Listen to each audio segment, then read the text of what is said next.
बीड हत्या प्रकरणातील आरोपींना सोडणार नसल्याचा इशारा मुख्यमंत्री देवेंद्र फडणवीस यांनी दिलाय। आरोपींवर कठोर कारवाई करणार असल्याचंही मुख्यमंत्र्यांनी स्पष्ट केलंय। आज स्वर्गीय संतोष देशमुख यांच्या बंधूंची माझी फोनवर चर्चा झालेली आहे।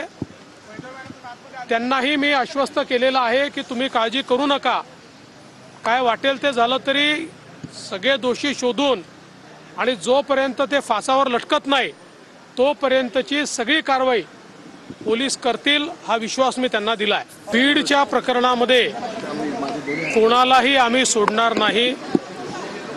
ज्याचा संबंध आढळेल, ज्या प्रकरणात आढळेल त्या प्रत्येकावर या ठिकाणी कारवाई करण्यात येईल। अतिशय कडक कारवाई करण्यात येईल। गुंडांचं राज्य आम्ही चालू देणार नाही।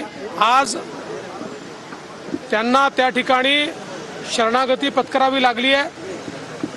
आता हत्येतले जे आरोपी फरार आहे त्यांना पकडण्याकरता देखील वेगवेगळ्या टीम्स या पूर्णपणे कामी लागलेल्या आहेत।